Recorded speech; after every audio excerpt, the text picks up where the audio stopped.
ഇപ്പോൾ പ്രിയപ്പെട്ട പ്രേക്ഷകർക്കാണ് സ്വർണ്ണക്കൊള്ള കേസിൽ അറസ്റ്റ് ചെയ്യപ്പെട്ട പ്രതികളെ ഈഞ്ചക്കലിലേക്ക് കൊണ്ടുവരുന്ന ദൃശ്യങ്ങളാണ്. പങ്കജ് ഭണ്ഡാരിയാണ് ഈ പോകുന്നത്. ഇനി നേരത്തെ പോയത് ഗോവർദ്ധനാണ്.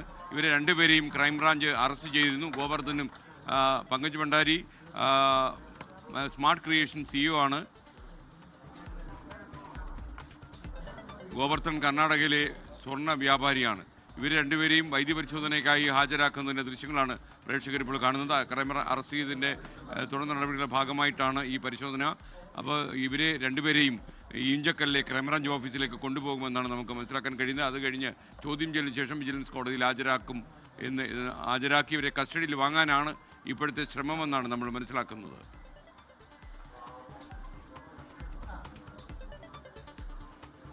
ഇന്ന് ക്രൈംബ്രാഞ്ച് മനീഷ് മഹിവാൽ നമുക്കൊപ്പം ചേരണം. മനീഷ്, യഥാർത്ഥത്തിൽ എങ്ങനെയാണ് ഇവരുടെ യാത്രാ പരിപാടി തീരുമാനിച്ചിരിക്കുന്നത്? പറയൂ. SK ഇപ്പോൾ ഇതാ ജനറൽ ആശുപത്രിയിലേക്ക് മെഡിക്കൽ പരിശോധനയ്ക്ക് ഇവരെ എത്തിച്ചിരിക്കുകയാണ്. ഇതിനു ശേഷമാണ് ഈ പങ്കജ് ഭണ്ഡാരിയും ഒപ്പം തന്നെ ഗോവർദ്ധനെയും കൊല്ലം വിജിലൻസ് കോടതിയിലേക്ക് എത്തിക്കും. ഇന്ന് തന്നെ ഇവരുടെ ജാമ്യ അപേക്ഷ തന്നെ ഇവിടെ പ്രതികൾക്ക് വേണ്ടി കൊടുക്കും. പക്ഷേ കസ്റ്റഡി അപേക്ഷയായിരിക്കും കോടതി സ്വാഭാവികമായും പരിഗണിക്കുക. കാരണം ഇത്രത്തോളം കോളടക്കം സൃഷ്ടിച്ച ഒരു കേസിൽ ഇതിനു മുമ്പുള്ള അതായത് ഉണ്ണികൃഷ്ണൻ പോറ്റി മുതൽ ഈ പത്മകുമാർ വരെയുള്ള ഒരു പ്രതികൾക്കും നിലവിൽ ജാമ്യം നൽകിയിട്ടില്ല. സ്വാഭാവികമായി തന്നെ പ്രതികൾക്ക് ജാമ്യം കോടതി നൽകുകയില്ല. ഇന്ന് തന്നെ പ്രതികളെ കസ്റ്റഡിയിൽ വിട്ട് തിരികെ തിരുവനന്തപുരം ക്രൈംബ്രാഞ്ച് ഓഫീസിലേക്ക് ഈ പ്രതികളെ എത്തിക്കും എന്ന വിവരമാണ് ലഭ്യമായിട്ടുള്ളത്. ഈ കേസിൽ തുടക്കം മുതൽ തന്നെ നിരീക്ഷണത്തിലായിരുന്നു, അല്ലെങ്കിൽ വളരെ പരിചിതമായിട്ടുള്ള പേരുകളാണ് ഈ CEO, അതായത് ചെന്നൈയിലെ smart creation CEO Pankaj Bhandari, ഒപ്പം തന്നെ ബെല്ലാരിയിലെ സ്വർണ്ണ വ്യാപാരി ഗോവർദ്ധൻ അടക്കമുള്ളവരുടെ പേരുകൾ ഈ കേസിന്റെ തുടക്കം മുതൽ തന്നെ പരിചിതമായിരുന്നു. പക്ഷേ ഇപ്പോൾ ഇതാ ഈ കേസിൽ ഇവരുടെ നിർണായകമായിട്ടുള്ള അറസ്റ്റ് അടക്കമുള്ള നടപടികളിലേക്കാണ് കടന്നിരിക്കുന്നത്. മെഡിക്കൽ പരിശോധനയ്ക്ക് ശേഷം കൊല്ലം വിജിലൻസ് കോടതിയിലേക്ക് ഇവരെ എത്തിക്കും. ഈ കേസിലെ അതായത് ഉണ്ണികൃഷ്ണൻ പോറ്റി മുതൽ പത്മകുമാർ വരെയുള്ള ആളുകൾ ഈ കേസിൽ സഹായം ചെയ്തവരാണ്. ഇതിന്റെ യഥാർത്ഥ സ്വർണം ഇളക്കി കൊണ്ടുപോയി അതിന്റെ ബെനിഫിഷ്യറിയായി മാറി യഥാർത്ഥ ഗുണഭോക്താക്കളാണ് ഈ ബെല്ലാരിയിലെ വ്യാപാരിയായിട്ടുള്ള ഗോവർദ്ധൻ, അല്ലെങ്കിൽ ഈ പ്രതികൾ ഇപ്പോൾ പിടിയിലായിട്ടുള്ള ചെന്നൈ സ്മാർട്ട് ക്രിയേഷൻസിന്റെ CEO പങ്കജ് ഭണ്ഡാരി. ഈ കേസിൽ ഇന്നായിരുന്നു കോടതിയുടെ ഹൈക്കോടതി സിംഗിൾ ബെഞ്ചിന്റെ ഒരു പരാമർശമുണ്ട്. അതായത് കേസിൽ അന്വേഷണ സംഘത്തിന് ചില ആലസ്യം സംഭവിച്ചിട്ടുണ്ടോ എന്ന സംശയം, അല്ലെങ്കിൽ അത്തരത്തിലുള്ള വിമർശനം കോടതിയുടെ ഭാഗത്തുനിന്നുണ്ട്. പക്ഷെ അതിനു മുൻപേ തന്നെ ഈ കേസിലെ പ്രധാനപ്പെട്ട 2 പ്രതികൾ SITയുടെ കസ്റ്റഡിയിലായിരുന്നു. കർണാടകയിൽ നിന്നും അതായത് ബെല്ലാരിയിൽ നിന്നും ചെന്നൈയിൽ നിന്നും 2 പ്രതികളെ ഇന്നലെ തന്നെ കസ്റ്റഡിയിൽ SIT എടുത്തിരുന്നു.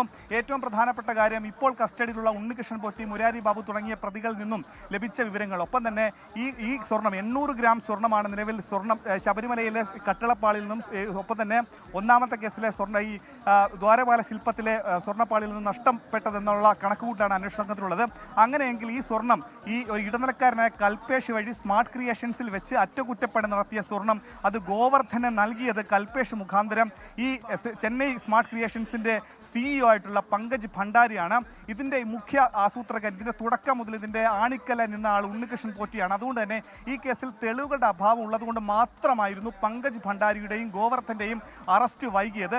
ഈ കേസിൽ ഇപ്പോൾ SP ബിജോയ്, ഒപ്പം തന്നെ SP ശശിധരൻ അടക്കമുള്ള അന്വേഷണ സംഘത്തിലെ ആളുകൾ കൂടി ഈ കോടതിയിലേക്ക് പോകുന്നു എന്ന പ്രധാനപ്പെട്ട കാര്യം കൂടിയുണ്ട്. SP ക്രമസമാധാന ചുമതലയുള്ള ക്രൈംബ്രാഞ്ച് മേധാവി H വെങ്കടേഷിനാണ് അന്വേഷണ ചുമതല. ഏറ്റവും പ്രധാനപ്പെട്ട കാര്യം SKN ഇത് രാഷ്ട്രീയമായ വലിയ കോളിളക്കം സൃഷ്ടിക്കുന്ന ഘട്ടത്തിൽ SITയുടെ അന്വേഷണത്തിലും വലിയ സംശയങ്ങൾ പ്രകടിപ്പിച്ചുകൊണ്ട് UDF ഹൈക്കോടതിയെ സമീപിച്ചിരുന്നു.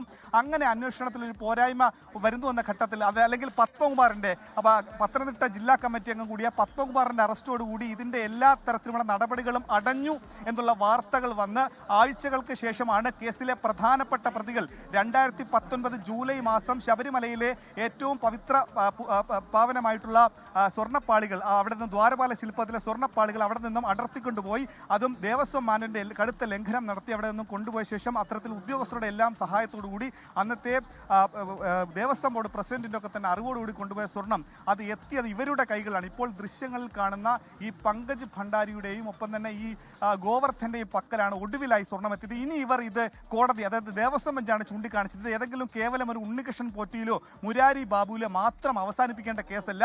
ഇത് അന്താരാഷ്ട്ര ബന്ധമുള്ള ഒരു സ്വർണ്ണക്കടത്ത് സംഘവുമായി തന്നെ ഇതിന് ബന്ധമുണ്ടോ എന്ന കാര്യം പരിശോധിക്കണമെന്ന് പറഞ്ഞത് സർക്കാരല്ല, പോലീസല്ല, അത് പറഞ്ഞത് ദേവസ്വം ബെഞ്ചാണ്.